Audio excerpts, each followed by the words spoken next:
anything I could do for you, my dear? No. Because I want to make you happy. Good. When you're happy, the pig is happy. Wonderful. Oh, my love, my life.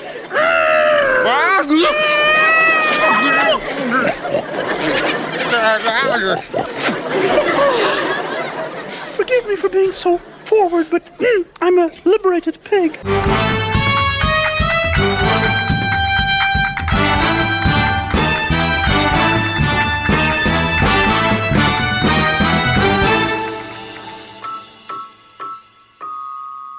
Hi-ho, and welcome once again to a feat of Lunatic Daring, the most sensational, inspirational, celebrational, muppetational podcast about Jim Henson and the Muppets. My name is Chad. I'm here with my co-host Nick Jackson. Nick Jackson, how is your life? It is moving along. It is we're recording this in December, and we've got like our first rain in a good while. Now that I've started the podcast talking about weather. How are you doing tonight, Chad? We had snow. We had actual factual snow on Wednesday. It didn't stick or anything, but Things are fine. A little tired, but I'm excited to talk about some Muppets tonight. This is a feat of Lunatic Daring. We're a podcast about Jim Henson and the Muppets. You probably knew that because you clicked on the little thing that said play. Before we get started, I'd like to ask you to check out our social media at Lunatic Daring on Instagram and Twitter, and then our website, lunaticdaring.com, where you can find our watch list and also our bibliography. Right now, we're in the middle of kind of at the beginning still, I guess, but the middle of watching The Muppet Show, 2 episodes at a time, and we're going to keep going, so let's do it. Welcome to the show, and what a fantastic program we have for you tonight. Our guest star is the beautiful and talented Florence Henderson. Boy, she is really great. But to open the show, one of the most exciting acrobatic acts in the entire business, the bouncing Borgelino brothers. They've been bouncing since they were baby boys. In fact, the doctor wasn't even sure they were boys until they stopped bouncing. So, Nick, I know you have to know who Florence Henderson was. I actually recognize this one, yes. Okay, you did know who she was? I did. I feel bad because I know that during the 90s she would pop up in random movies as cameos, but I can't remember what any of them were. First episode we're going to talk about is episode number 107, produced in June of 1976. It aired in October or November, depending on what country you were in. It's directed by Peter Harris and written by Burns, London, Henson, and Jewell, just like the ones previously, with our very special guest star, Miss Florence Henderson. For children of the 70s and the 80s, really, thanks to reruns, and probably the 90s and later too because of things like Nick at Night and TV Land, the name Florence Henderson means one thing: Mom. From 1969 to 1974, she played mother of 6 Carol Brady on the iconic American sitcom The Brady Bunch. Born in Indiana in 1934, Florence was a singer and an actor, a veteran of stage and screen. She made her Broadway debut in 1952 and originated the title role of Fanny, in which she made almost 900 performances. After her time spent as a lovely lady who was bringing up 3 very lovely girls and a few boys, the second half of her career was mostly spent playing the role of Florence Henderson on game shows and panel shows and talk shows, and in commercials for Wesson cooking oil and very famously for Polydent denture cream, actually. And reality shows as well. She starred in the 6th season of VH1's The Surreal Life and in the 11th season of Dancing with the Stars, in which she was the 5th contestant sent home. She was also in the music video for Weird Al Yankovic's Amish Paradise, which makes me very happy because Weird Al makes me very happy. During all these appearances and others, Henderson liked to play with her image as America's favorite housewife, sometimes embracing it and sometimes subverting it, like when she co-starred in an ad for Pepsi Twist with Black Sabbath co-founder and metal god Ozzy Osbourne. Sharon, the kids are turning to the husbands! Oh, they're there, dear. Go back to sleep. In her final years, Florence hosted a cooking show on a channel called Retirement Living TV. And I've never heard of it, but I can guess what it probably was. She died in 2016 of heart failure at the age of 82. Fun fact I found out about her is that in 1962, she became the first woman to co-host The Tonight Show, helping fill in the gap between Jack Parr's departure and Johnny Carson's 30-year reign. And I'm a little too young for first-run Brady Bunch, but when I was a kid, Brady Bunch was in heavy syndication, and it was definitely a show I watched. Did you ever watch any Brady Bunch growing up? Like, I remember being very invested in the 90s remake movie that was just sliding as many jokes past the radar as they could. The first one's funny. That's right, there were two of them, weren't there? The first Brady Bunch movie is actually a pretty funny film and a little kind of ahead of its time and how kind of meta-jokey it got. Movies like it. I think they made a Beverly Hillbillies movie after that, starring Jim Varney, better known as Ernest. That did happen. Yeah, it did. It totally happened. With Jim Varney as Jed Clampett. I don't know. Eventually, they got to like Bewitched and stuff like that. These remakes of these 60s sitcoms. These things all go. These are all cyclical, right? It's when the people who are in charge are remaking things or from when they were younger, right? That's why we're getting so many Marvel and Star Wars and comic book things and revamps of movies like Iron Eagle and why we have a Karate Kid TV show on Netflix. It's all because that's the age group of people that are now making the decisions. True. Although some of them are definitely better done than others. Like, I'll still stand behind the Josie and the Pussycats movie. I like the Josie and the Pussycats movie. It's really solid. No new faces in episode 107. Nobody that we haven't seen before. The backstage story in this one is just kind of all about pigs. Yeah. Weird semi-racial or allegories. We have our Muppet theme, and then Kermit comes out and he introduces our first act right off the bat. The Bouncing Borgelino Brothers, who are a group of pig, I guess they're gymnasts? I think, like, so when I saw their outfits initially, I was wondering if it was a Harlem Globetrotters thing. Right. And I knew that would be wrong. But they couldn't stop bouncing. I'm like, are they going to become the basketballs? Like, what is, because I think there was like a really bad 70s Harlem Globetrotters cartoon where there was like an anthropomorphic basketball that would just talk, sort of like Scrappy-Doo. But I might be misremembering that. Yeah, maybe. I remember them being on Scooby-Doo. One of the things on this show that people have to remember is that Kermit is the one booking these guests. Mm-hmm. He's to blame for all the like terrible performances on the show, really. He doesn't have very discerning taste. I think he probably deserves a break, though, because you have to wonder just how deep that barrel is that he's scraping and what his budget's like if he can get Florence Henderson on it. That is absolutely true. Kermit's definitely working on a shoestring budget. But like last week, we had the Marvin Suggs and the Muppet Phone, who he found at a train station, I think he said. So, like, this time he brings in the Bouncing Borgelino Brothers. And they come out, and, one thing to point out is one of the pigs in there is the one with the bushy eyebrows that will be Dr. Strangepork eventually. It's the same puppet that played, I forget the name, but it was the Dr. Zaius stand-in the Planet of the Apes parody in the Sex and Violence special. The whole joke is they make a human pyramid, and then it falls over. I think they crashed through the floor, didn't they? They do crash through the floor, because the one that they call Tiny... Well, that makes me sad because Tiny Zeus Lister just passed away. Yeah, that's true. To date this, Tiny Lister passed away yesterday or today of, I believe it sounds like COVID related. I think it was just, I don't know any of the details, but I kind of feel the need to like have a Fifth Element Friday double feature, which I'm surprised I haven't done. So they're a bunch of pigs. They get in and they do a really terrible act. And then Tiny, who later they say he weighs like 900 pounds or something, which seems a little extreme. It's very dense. He gets on top of the pile and they crash through the floor. It's not the best opening number.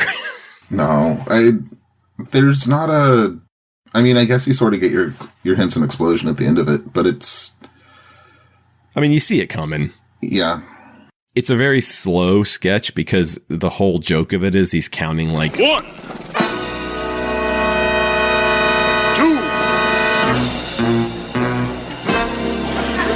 3.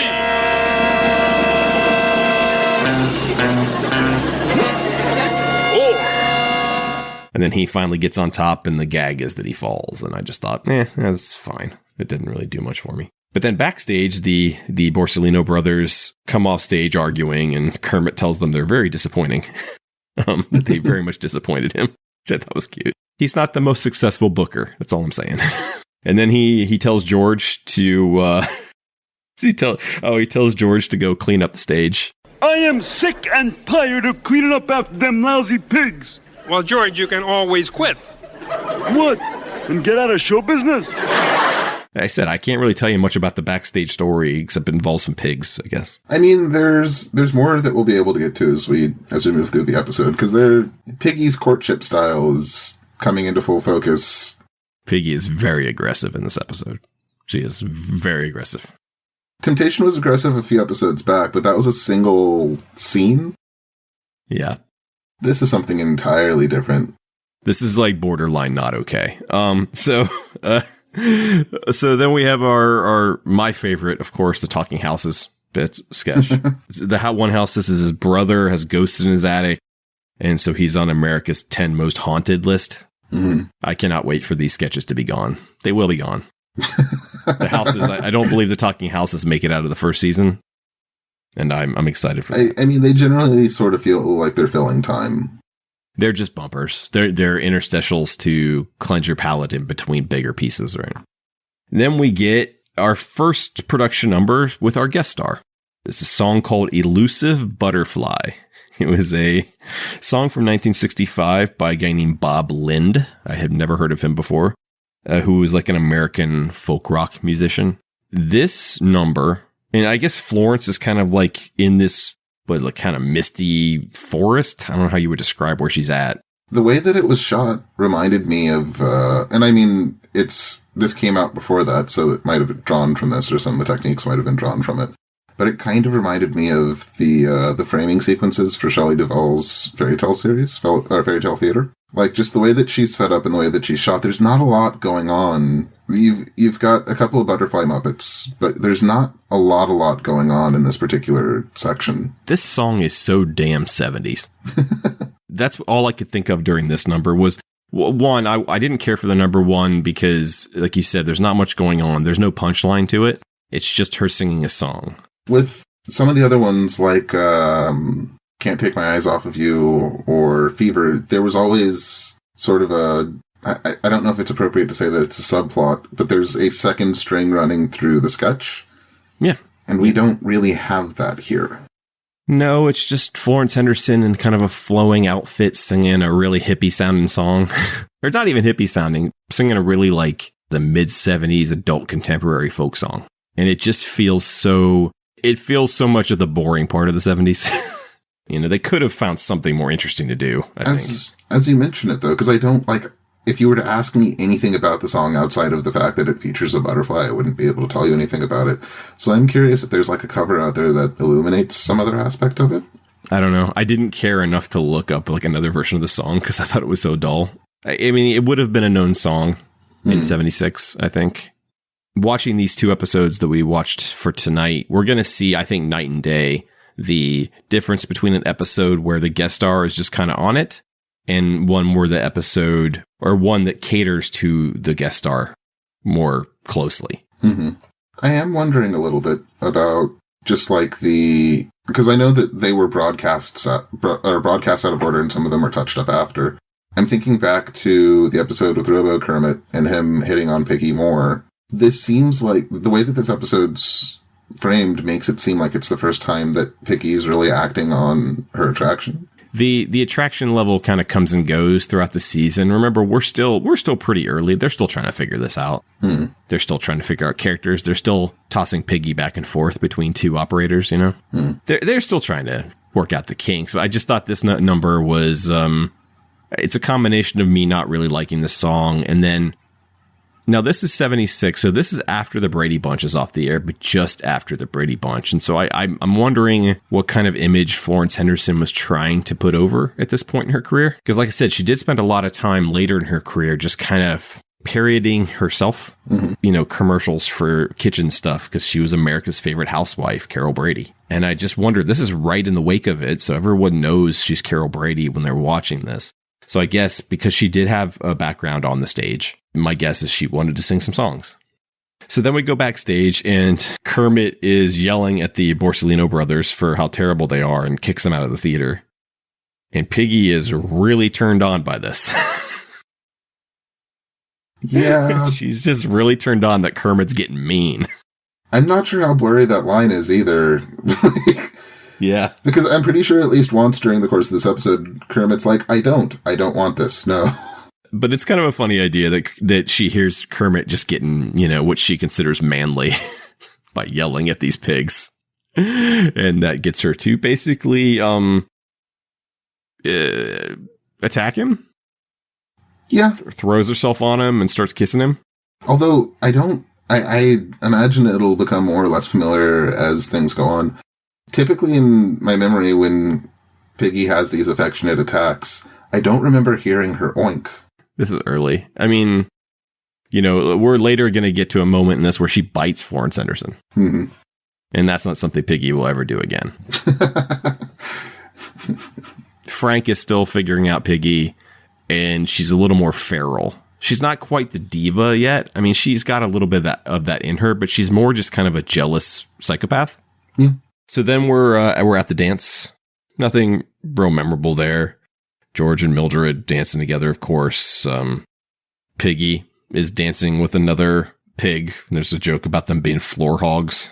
That is sort of the theme of this episode, though. That weird, like, not quite prejudice against pigs.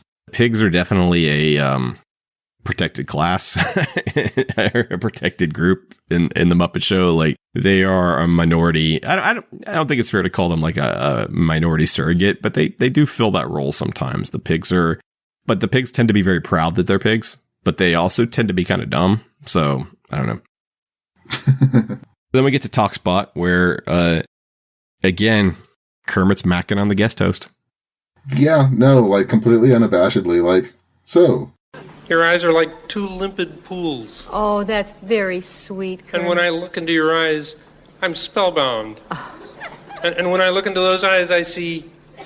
Come on, tell me what you see. I see trouble. Well. While the pig's away, the frog will play. Hi, Piggy. Don't hi, Piggy, me, you frog stealer.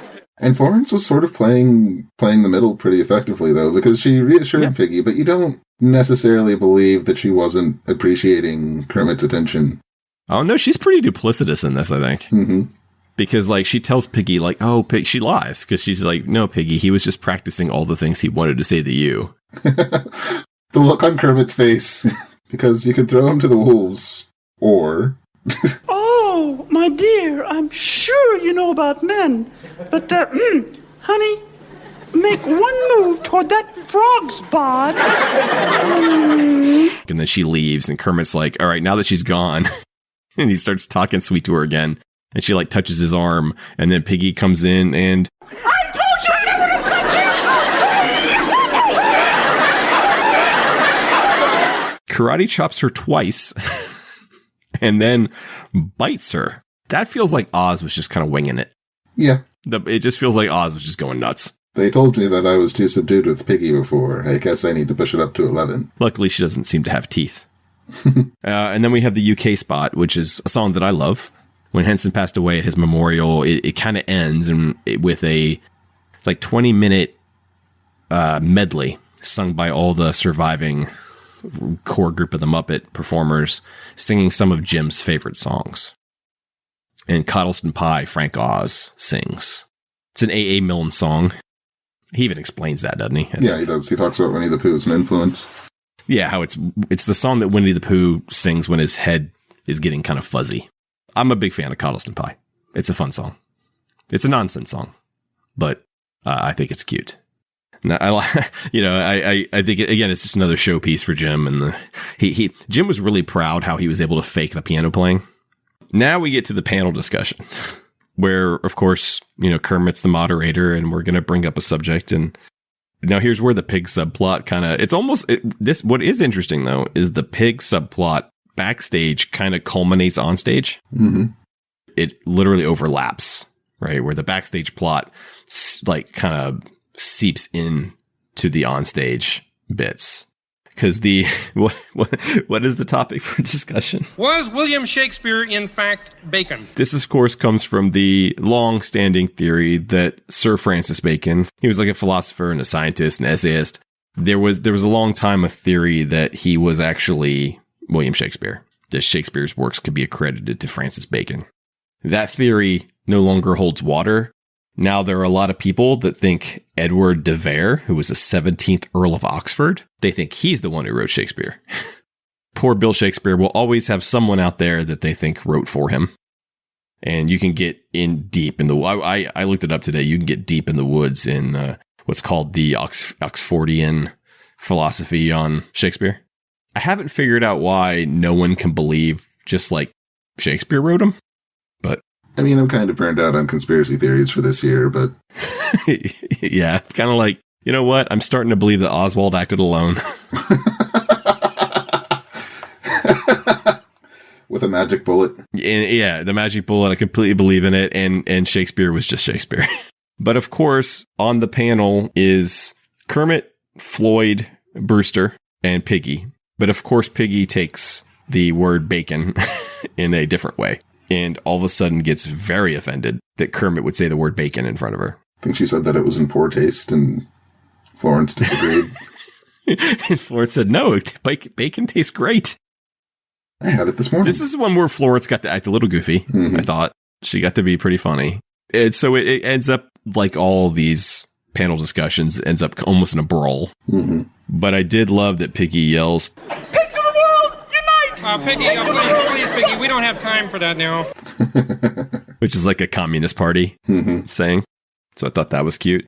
But then after they're all like, they're making a bunch of pig jokes and ham jokes, and I think Floyd tells her she's hogging all the spotlight or something like that. Then the bouncing Borgelino brothers come in because they've apparently been listening. This is the thing on the Muppets, though. Whenever they try to be sophisticated, it never goes well, right? Mm-hmm. Was Shakespeare bacon? First of all, it's not a joke for kids. That's a joke for grown-ups. It's not even a joke for most grown-ups, to be fair. But it's a joke for like college-educated grown-ups. But so Kermit's trying to, have this literary discussion. As soon as Piggy hears the word bacon, it all goes to hell. And that's a very common trend with the Muppets. They never get to highbrow. No.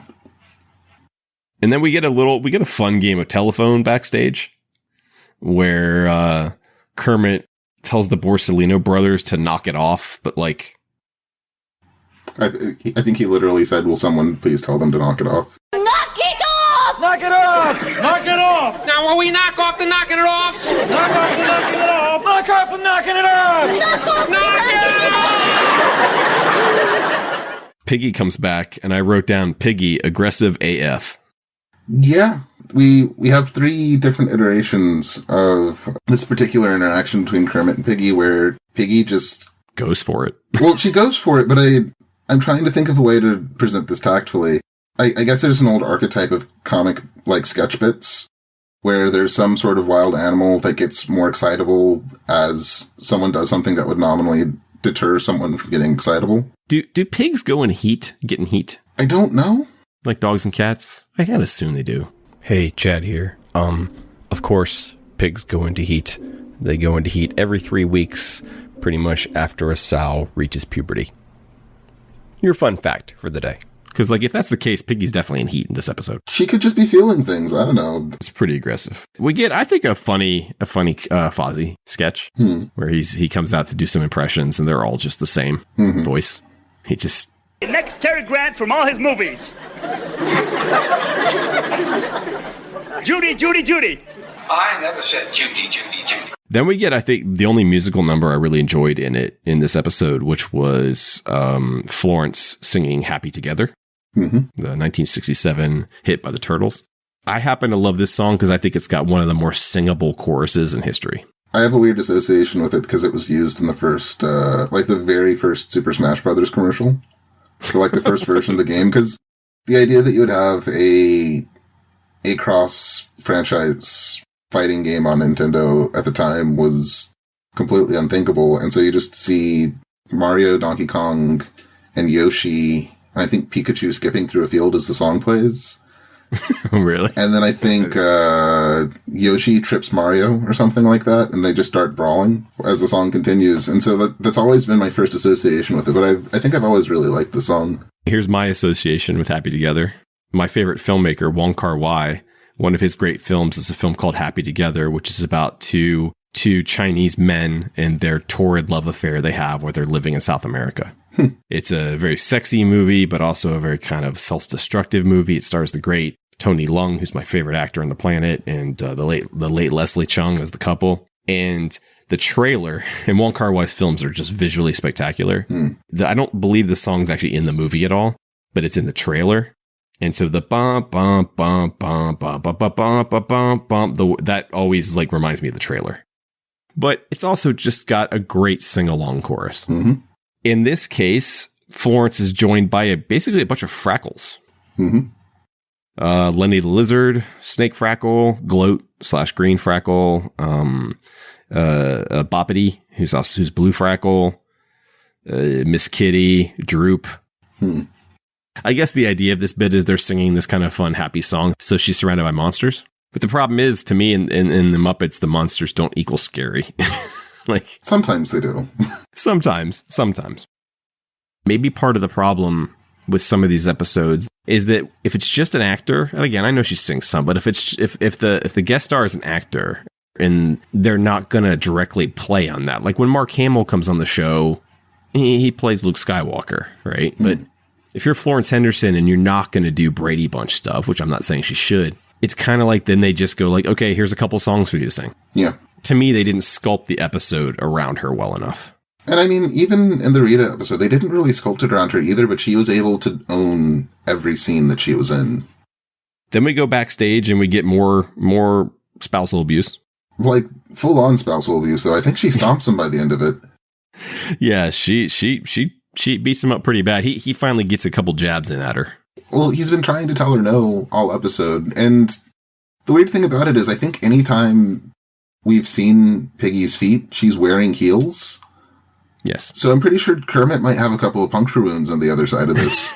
She does stomp him on. Yeah, no, Piggy's always wearing heels. Unless sometimes she's wearing boots, but even those boots have heels.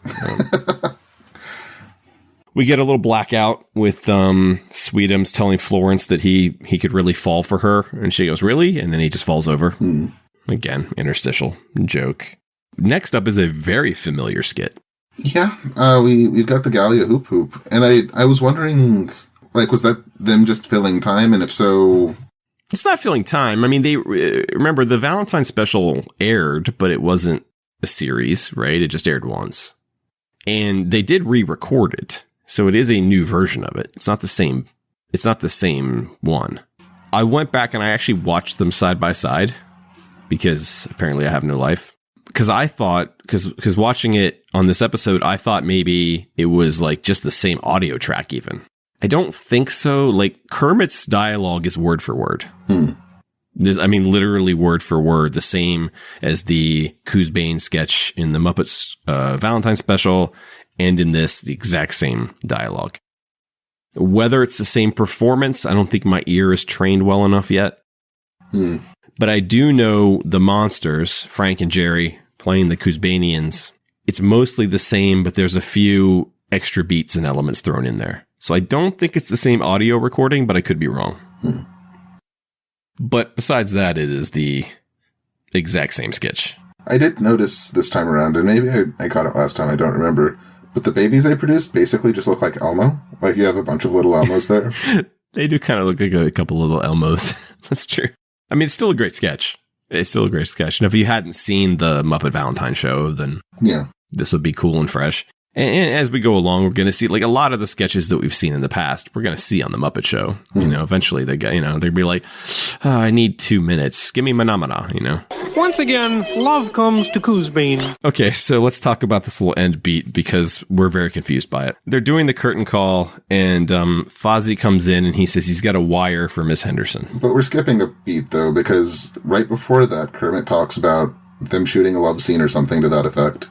Yes, that's right. He said I really enjoyed our love scene together. He might have been talking about the talk spot. That's all of it's really nebulous. There's a lot of plausible deniability.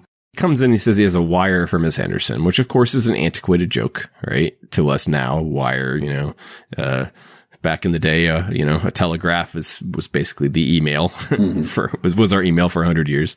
And you would wire people money and you'd wire people messages. So when he says, I've got a wire for you. Okay. No wire hangers!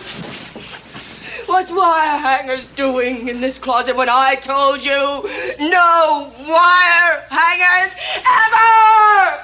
I think at the end of the day, it's just a really bad pun on the fact that it's a wire. That it's just a bad joke by Fozzie. Just give the benefit of the doubt. I've got a wire for you. here's a hanger, why, and what looks like, and what is recognizable instantly as being made of wire, but a hanger, So I think that's the joke. I hate to say there's not a ton to say about this episode. It's not great. It's also like the one, because the last one we watched was the Rita Moreno episode. So, maybe it's a palate that's not charitable to say to... Well, we watched Jim Neighbors too, but that one was good too. Was Neighbors before or after Moreno? After.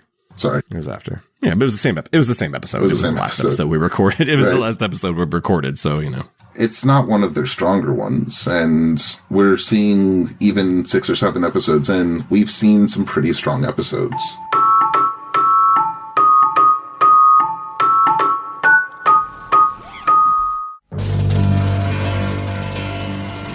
It's the Muppet Show with our special guest star, Mr. Paul Williams. I'm going to see if we go 2 for 2. You knew who Florence Henderson was, and I know you knew who Paul Williams was. Paul Williams is an interesting and paradoxical case, because, The Rainbow Connection is one of my favorite songs. I knew he'd written that. I knew he'd been attached to the Hensons, or to the Henson Company for a long time. I didn't realize just how much of a lot of the other things that have been very, very influential on me had been, or that he'd been attached to. He was born September 19th, 1940, in Omaha, Nebraska, and his dad died when he was 13, so he ended up growing up on the East Coast, or not the East Coast, excuse me, the West Coast with his aunt. And he'd moved to Long Beach and attended Woodrow Wilson Classical High School. But the thing is, he had both a musical career and his acting career, and generally when I hear Paul Williams' name, I hear it in reference to his music, right? Yep. I didn't realize he'd written, I've been a big Bowie fan for a long time, and so Bowie had a song on Hunky Dory called Fill Your Heart, and I didn't realize that it was a cover, which Hunky Dory was one of Bowie's earlier albums. But the thing with a lot of the guests that we've seen so far, they'll have long-reaching careers, they'll still be active maybe today in many cases, like Paul is also still active, but they're always sort of at least in terms of my personal experience, they're on a parallel track, and I don't see a lot of the stuff that they've touched. Paul Williams has just sort of been weaving in and out of my life, for years. He had a random bit on Dexter's Lab. Rainbow Connection is, as I said, one of my favorite songs.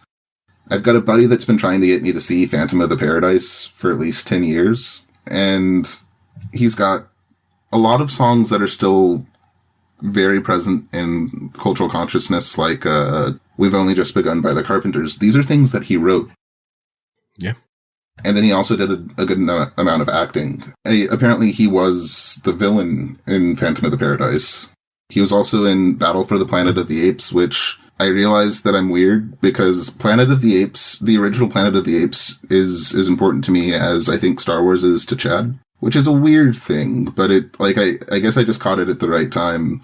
I'll introduce my friend Derek. He's the biggest Planet of the Apes fan I know. You're not the only one. I still have to track down that cartoon, though.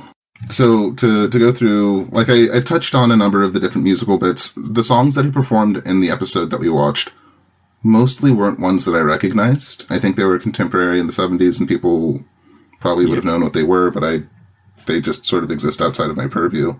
And then his film and television career, he composed and sang Flying Dreams for the animated Secret of NIMH. Obviously he was very involved with Jim and the Muppets, and he was very involved with Muppet Movie and the Emmett Otter's Jugman Christmas, and he voiced the Penguin in Batman the Animated Series. Oh yeah, he did. That's right. He did. I forgot about that. He's also very well known because he was in all the Smokey and the Bandit movies. Now get to Texarkana and back in 28 hours. That's no problem. It ain't never been done before, hot shit. Watch your language, little lady. The problem is that Coors beer, you take that east of Texas, and that's bootlegging. I believe you're just a little bit scared. That's great psychology. Why don't you just say something bad about my mother? Does Burt Reynolds ever actually host an episode of The Muppet Show? Because I feel like we've had at least 2 people so far who are but they just love Burt Reynolds. There's going to be this weird sub-arc. Burt was not... Burt didn't. I don't think Burt had the right sense of humor. Let's just put it that way. But he's been active as recently, I think 2014, the last Daft Punk album came out. Wait, he was involved in the last Daft Punk album? He wrote he sang on one of the best songs on the album. It's this like long, very rambling one called Touch, which makes sense, but like the collaboration of Paul Williams and Nile Rodgers is something that I didn't really properly appreciate until I got to read about more of Paul Williams' back catalog. And did he also have a documentary about him recently? He did, and I've got to reference the title because I think it's something to the effect of "He's Not Dead Yet." Yeah, it's like "I'm Not Dead Yet" or "He's Not Dead." Yeah, I haven't seen the documentary. I'll have to track it down because he's like as an individual, independent of his work with Henson, he's really interesting and a really good songwriter. Yeah. What's important about this episode, though, like you said, though, is that this is the beginning of his relationship with Henson. Henson was already a fan when he brought him onto when they asked him to be a guest star, and this started a relationship that would lead to, like you've mentioned, the Rainbow Connection. I mean, not just him, by the way, is also with Kenny Asher, I believe, is his songwriting partner that also wrote Rainbow Connection with him.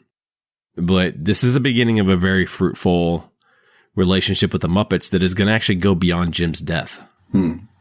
Because Paul Williams wrote all the great songs for the Muppet Christmas Carol as well. And like the thing is, the episode itself all kind of blurs together for me. And I finished rewatching it this afternoon, and that's not to say that it's a bad episode, but like all of the jokes about Paul are just talking about how he's short. Paul Williams is 5'2". He was a really good sport about it, but it's like it didn't seem like there was any progression or through line. So, episode 108, Paul Williams, same director, same writers as before. Shot in June 1976, debuted in October 1976. We do get a brand new spanking character in this one, though. It's true. I've been looking for him for a while, but he's only half of it. We get his buddy's not going to show up till season 2. But we meet Dr. Bunsen Honeydew, the mad scientist, genius, crazy person, whatever you think he is, that heads up Muppet Labs. He's named Bunsen Honeydew because, 1, after a Bunsen burner, because he's a scientist, and 2, because his head looks like a melon. He's, of course, voiced and operated by Dave Goelz, and he was designed, sketched out by Jim, and then built by Dave Goelz in the Muppet Workshop. He seems to be a live hand puppet, and I couldn't find any information on who would be running his hands. Looking at the credits, my guess would be maybe John Lovelady. I can't imagine Frank or Jim coming in and doing arms for one of Dave's characters. There was a little bit of a hierarchy, you know? It could be Richard maybe doing it, but if I had to put money on it, probably John Lovelady, but I couldn't find any. I couldn't actually find anything to tell me, because if you watch it, it's obviously being operated by 2 people. You mentioned this before we started. We do see Robin in this for the first time on the Muppet Show. But he's never named, though. No. We'll get to that. We'll get to that sketch, but we do technically see the Robin puppet again, that we haven't seen since the Frog Prince. Oh, brave Sir Robin! The backstage story for this episode is that Fozzie is having a hard time writing jokes. Shocking. And so Scooter recruits him to do what he calls the old telephone pole bit. The old telephone pole bit? Oh, yeah, it's the best. Well, I don't know it. It's a classic. It's a classic? Yeah. Oh, terrific. I can use it. Tell me, what is it? Okay, the curtain's open. The curtain's open. The audience is there. The audience is there. There we are together, right? There we are together. You and I. Ho. We? Well, yeah. No, you don't understand. See, I am a stand-up bear. Yeah. See, I work alone. I tell the jokes on stage alone. No. You don't tell jokes in the telephone pole bit. Why not? Well, you're the telephone pole. And this is going to be our running gag behind the scenes. It's going to be our backstage story is going to be Scooter and Fozzie prepping to do the telephone pole bit. They do not tell us what the telephone pole bit is. Everyone seems to know what it is except for Fozzie. But we'll get to the punchline later, and then we will discuss the punchline and see if we could do that today. There's actually a lot going on with the punchline to the telephone pole bit. There's a lot going on. If you notice, if you watch this on the DVDs, you have your introduction, then Kermit comes out and introduces the guest star. And then there's a really weird cut. That's because an entire musical number was cut out of the DVD. And so there's this weird, awkward edit where Kermit basically says, like, Paul Williams as our guest star, and then it cuts. Like, there's no... Because normally that's when he would introduce the next sketch, and he did. And what was originally there was a sketch... It's a song called All of Me, which was like an old standard that was mostly a song known as a Sinatra song. It was basically just two monsters. One of them is singing the song All of Me, a song about giving someone all of you. And while he's doing it, he's taking a piece of himself off at a time, and his lover is putting it into a trunk. Well, I mean, at least he could commit. I was watching it on the DVD, so I didn't see this bit, but... I make myself go try to find these little pieces that got cut out. What I did read on the Muppet Wiki, it said that it's because it's all done in one shot, but they did 22 takes of it. Wow. To get it right. But it was cut, and it does make a weird edit. At the beginning, and it was fine. But again, it's just worth noting that there was this whole opening sequence. There are some of these cuts on the DVDs. I just don't know why. I'm like, it's not like they were running out of room on the DVD. Like I said, backstage, Fozzie is trying to come up with an act, and Scooter says, well, let's do the classic telephone pole bit. And that's, like I said, that's going to kind of carry on through the whole thing. Then we get to Paul Williams' first number, which I think is awesome. It was probably my favorite part of the episode, and it's something I can't put my finger on why. It's just fun. Paul sings a song that he wrote called an old-fashioned love song, which was a song he wrote, but it was a hit for the group Three Dog Night. It peaked on the Billboard charts at number 7 in 1971. But it was a pretty popular song. And Paul sings it along with 2 Muppet likenesses of himself. If you remember, in those first 2 episodes we watched, they made a puppet out of Juliet Prowse and a puppet out of Connie Stevens. And that was they kind of abandoned that, idea that every episode they would meet their doppelganger. They abandoned that. But they do have, so Paul's just kind of in like a dressing room, basically. It seems like a bedroom. Like I remember seeing a bed in the background, but... Yeah, maybe it's a bedroom or a study or something. And he sings it with 2 caricatures of himself and also the Gugalala Jubilee Jug Band, who we've met before, joined by the Jerry Nelson puppet, I believe was also... I can never tell if it's Jim or Jerry unless they're both on stage at the same time. I don't know. Having the 2 different versions of them, and obviously he's tracking the vocals for all 3 of them in the mix. It's a sweet song, and it's a very representative, I think, of Paul Williams' music. But like you said, he wrote a lot of songs for other people. A guy like Paul Williams, which is kind of cool when they do shows like this, is they get to sing songs that like they wrote, but nobody knows they wrote it. Paul did get to keep one of the Muppets that they made of him. He says it's still sitting on his piano to this day, but it's getting kind of faded. Now we have a first, and we got our very first, like we talked about before, our very first Muppet Lab sketch. Oh, I wanted to point something out actually real quick. At the end of the old-fashioned love song, they cut to Statler and Waldorf. And one of them says, he's a credit to his race. Yeah, that was awkward. And they make a joke out of it where he says, what race is that? And he says the 100-yard dash. So they make a joke out of it, but that phrase credit to his race is always cringeworthy. Yeah. And I mean, they're playing up the fact that Statler and Waldorf are older, but still. Are they Nazis? Like, we had a reference to the Kaiser back in the Sex and Violence pilot with them. And I just wonder, like, are we supposed to think that they're like old Nazi war criminals or something? They might just be good Germans. Like, I don't know. Yeah, they're the good Germans. So then we have our first appearance of Muppet Labs, where the feature is being made today. So we meet Bunsen for the first time. No, he does not have an assistant. When everybody thinks about Bunsen Honeydew, they think about his hapless assistant, but we will not meet him for a little while. Muppet Lab sketches are just, they're in a lab and Bunsen has an invention that usually does something horrible to his assistant. In this case, though, he has just made all-purpose tenderizer. Welcome to Muppet Labs, where the future is being made today. Folks, let me take just one moment of your time to acquaint you with a fascinating new product. It's Muppet's all-purpose tenderizer. Now, you can use it on all sorts of dishes. For example, dishes like this one here. Which can make anything soft, and he uses it on, a plate? There was the initial plate that he smashed, and then another one that he was able to roll up afterward, and then I think it was like a ladle, or maybe like a spatula. It reminded me of The Matrix, but yeah. Do not try and bend the spoon. That's impossible. Instead, only try to realize the truth. What truth? There is no spoon. The table ends up being tenderized too. I don't know. It doesn't have a great punchline at the end. Then I think there's a funny bit with Rolf, a poem by Rolf entitled Silence.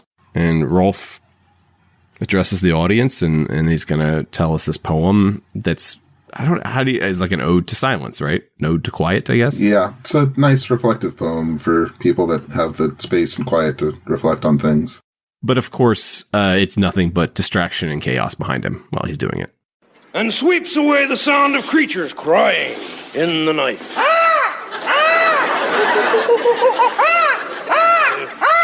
Creatures crying in the night. And cry we must, for we have tasted the forbidden fruit. But lo, the faceless names. The faceless names, the nameless faces whisper of our woes. But overall, the blessed silence falls, sweet serpentines of silence, singing their sad song. Janice is there, and Floyd's there, and George is like sweeping up around him. Scooter comes in with the radio. Yeah, they're all just making noise, and at the end, Kermit comes in and... could you hold it down, Ralph? We're trying to do a show here. Very rare interaction between Rolf and Kermit. True. I'm guessing that someone else is operating Kermit in that moment, would be my guess. But very rare interaction between the two of them. You don't get to see that often. Then we have a little blackout piece where... So like we said, Paul Williams is a short man. And so he basically just addresses the audience and tells them that he wanted to be on the Muppet Show so he could be the tallest person on the show. But that doesn't work out because who shows up? It's Sweetums, Thog, and then one of the from the Connie Stevens. Mutations. Yeah, he kind of gets sad because now he's a short guy again. For the first time in my life, I will cry in front of 30 million people. Then we find Fozzie backstage practicing being a telephone pole. It's almost like he's in an acting class. And Hilda kind of makes fun of him and said, but then she's like, no one believes you would be a telephone pole. And then like a literal lineman comes in, like a telephone lineman singing Wichita Lineman, which is an old Glenn Campbell song, and proceeds to like basically put a telephone wire on Fozzie as he stands there. So, what does Hilda know?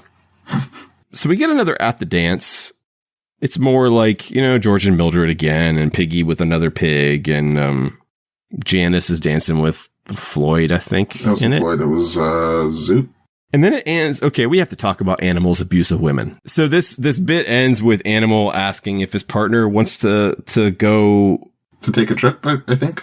And to be fair, he never asks anyone to do anything he won't do himself. Oh, no, he went down with her. So he asks his dance partner, if she wants to take a trip, and she says sure, and he slams them both down to the floor. Basically, this is it coming on the heels of several of these at the dance sketches where Animal is an overzealous dipper when he's dancing. Right, whenever it's been multiple times where he's dancing, and when he dips his partner, they hit their head on the floor. Again, I don't think any of this is malicious. He's just a ball of chaos. Yes. They will find better ways to use that chaos later, as opposed to him just kind of beating up. I don't mean to make it sound like worse than it is, but him beating up just, random women puppets. Well, he's a bull in a china shop. He's just... Well, he doesn't know where to stop him. He's pure id, right? He's not... He doesn't have limits. So, but it is just interesting that like so far most of the violence we've seen. I mean, we're already past Fever, which is one of his great moments. But it's At the Dance. It's always what it is. Then we get to this week's UK spot, which is a song called "I'm in Love with the Big Blue Frog," which was a song I believe was made famous by Peter, Paul, and Mary, the folk group. Where'd all these frogs come from? The Frog Prince. It's like all the frogs from the Frog Prince, including Kermit and Little Robin. Oh, brave Sir Robin. And they're kind of singing the background to this kind of funny song. But you know what's weird, though? Kermit really stands out. Like, he almost shouldn't be in the bit. I agree he stands out. I don't know if he shouldn't be in the bit, though. It's just weird, because it's like Kermit's in the background as like part of the chorus. Kermit's eyes are different from the other frogs. The other frogs don't have collars. But he also... It's not accurate to say that he has solos, but he tends to chime in at points after a moment of silence that actively draw more attention to him. So I don't think he was ever intended to blend in. You know, as they evolved Kermit more and more and more, those frogs kind of got stuck in the Stone Age. And but yeah, it definitely appears to be the frogs left over from the Frog Prince, Gawain and all those characters. Remember in the original that we've never seen, but in the original pilots for the actual show, the opening also had like a chorus of frogs. The opening song, which was like originally twice as long, had these frogs in it as well. Then we have a talk spot. Again, it's just about Paul Williams being short. Yeah, and Kermit trying and failing to make him feel better. Yeah, and you know what? You're not going to hear any jokes about your being little bitty and small and cute and all that sort of thing like you are. You're not going to hear that coming from me. You promise? No. Us little guys got to stick together. Oh, yeah, listen. And besides that, there have been a lot of famous people who were small in size. It's true? Sure, like Napoleon. Truman Capote? Mickey Rooney. Napoleon, Truman Capote, and Mickey Rooney. Interesting group of cats. I'd watch that talk show appearance. Keeping it short. Truman Capote was great on talk shows. I don't know how Napoleon was. Kermit tells some story about somebody with about the inventor of the elevator shoe. And at the end, he pushes a button on Paul, and Paul goes flying out. Yeah, I guess he's on wires? Yeah, I'm pretty sure he was on wires. Like, I don't know if you saw him, but... And they just yank him out of the frame. But he didn't go up and back. He went straight up, I think. Yeah, he's got to be wired to a crane above the set, and they just kind of yank him up. It is a weird moment. It's a very weird moment. I don't know. It's a talk spot. It doesn't have a whole lot going on. Backstage, Fozzie is still in his method acting, trying to master the art of being a telephone pole, when he gets a visit by a woodpecker. So he's apparently doing a very good job. Now, Paul Williams was also an actor, and so here comes a comedy bit with him and the monster known as Beautiful Day Monster is technically the monster's name. Beautiful Day Monster was mostly like he got that name because he was in a skit called A Beautiful Day on the Ed Sullivan Show. And so he never was really given another name. So he's just Beautiful Day Monster, which is very awkward. And he's trying to buy a ticket to Pittsburgh. Paul is like the travel agent. Mm-hmm. I can send you to Pittsburgh first class on a supersonic jet for $764. You got anything cheaper? I can send you to Pittsburgh coach class on a subsonic jet for $511. Got anything cheaper? I'll send you to Pittsburgh excursion economy, an old prop job for about $398. You got anything cheaper? Yeah, I can send you to Pittsburgh standing room only on a broken down old bus for about $75. And at the end, he squishes him? He drops like a 5-ton weight on him and then tries to mail him out. Right, because the cheapest way would be to mail him. It's all right. I think it would have been better with a more of an actual comedian. It also kind of feels like it would have benefited from the rule of 3. It seemed like it went on a little too long. It could be a little shorter. Hey, look, it's the Talking Houses again. This time it has something to do with a woman being, as one of the houses is very religious. And My mother is very religious. She's a fanatic? No, she's a church. So here we get a Wayne and Wanda bit singing. What are they singing? Oh, You Do Something to Me, which is an old Cole Porter song. And Wayne is sawing Wanda in half. You Do Something to Me is it's like a love song, but I think it's a love song that uses like magical imagery in it.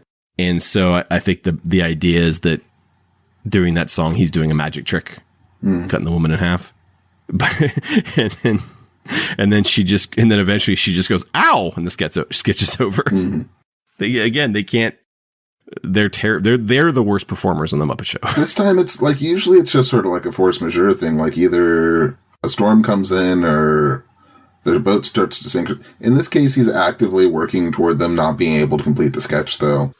Because he's actively sawing his girlfriend in half. It's like, this is how it works in Vegas, right? I've seen it 1,000 times. I know how it works. I take that back, by the way. I don't know if they're dating. That's unfair of me. Yeah. You know, they're always singing love songs to each other, but who knows? So then we get a Muppet News Flash. Again, one of these Muppet News Flashes where he interviews the guest star. And this one is just, he interviews Paul Williams about nothing. Yeah. Framed as an unusual story.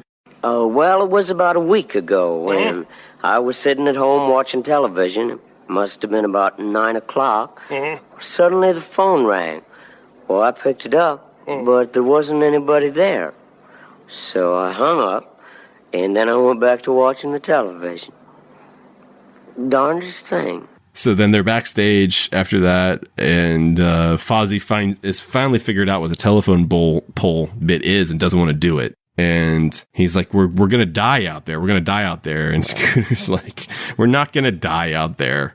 And then I thought it kind of a funny visual joke is there two vultures waiting for them, which actually just look like I think they're like frackles with wings put on them. Yeah, it's like not quite as Skeksis. Yeah, it's kind of in that realm. Now we get to the telephone pole bit. So this whole time we've been trying to figure out what the telephone pole bit is. And we come out on stage and Fozzie is dressed like a telephone.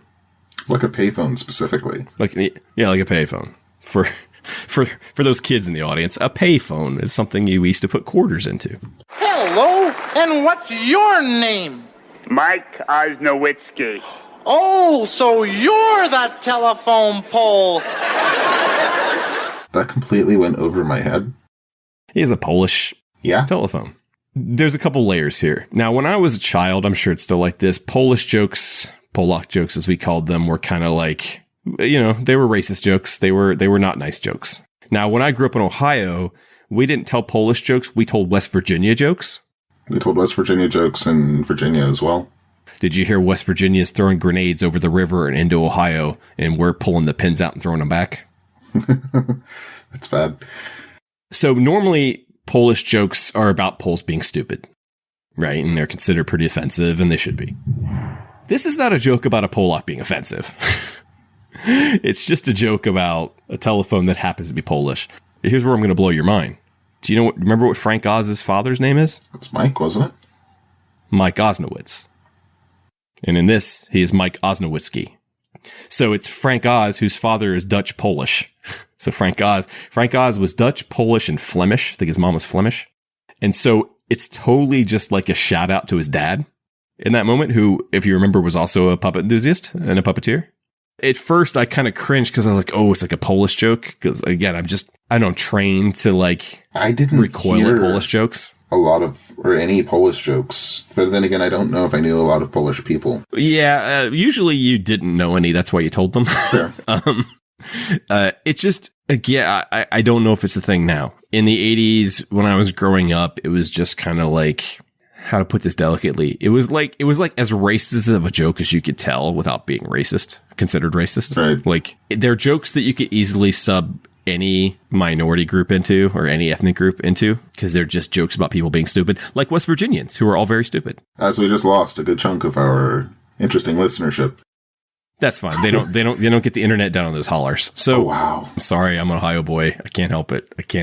And then we get our closing number, which is Sad Song, which is a 1974 song by Paul Williams again and his writing partner Kenny Asher. And it's just a musical number. Yeah, that was nice. It was a nice, like, closing number. Yeah, Paul and the cast just sing it together. Yeah, and then they say goodbye. There's not a whole lot to the end there. A couple of quick notes. This episode was actually nominated for an Emmy for Outstanding Writing in a comedy, variety, or music series. I think it's the first Emmy nomination that the show got, other than Rita Moreno, probably. Interesting. We know she got one. I like this episode better than the Florence Henderson one just because I think that it, like I said, it leaned into its guest star at least a little bit more. Mm-hmm. All the songs he sang were songs that he had written. You know, A Big Blue Frog, he had not written, but he's not in that scene. But he sang a couple of his songs. And I can't help but have a soft spot for the episode. Yeah, like I think if I'd researched him before watching the episode, it might have hit differently. Like for me, the short jokes weren't offensive, but it felt a little repetitive after a certain point. Just made me excited knowing where we're going with Paul Williams and how this relationship is starting with him and Jim. And the old-fashioned love song segment with the three Pauls singing. It's a pretty classic scene.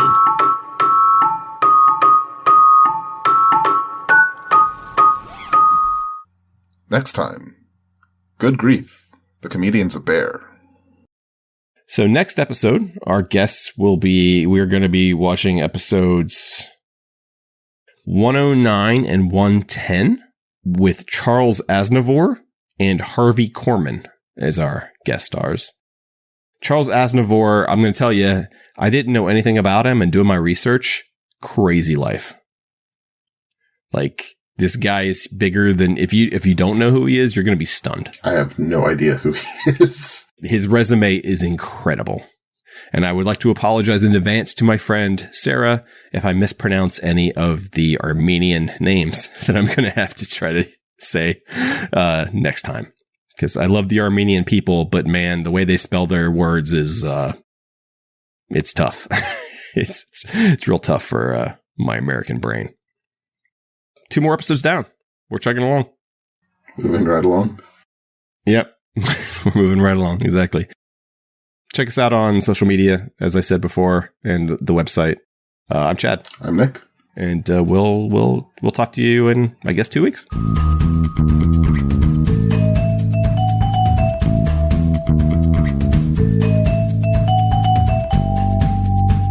A Feat of Lunatic Daring is written and produced by Chad J. Shonk and hosted by Chad J. Shonk and Nicholas Jackson. Music by Seth Podowitz.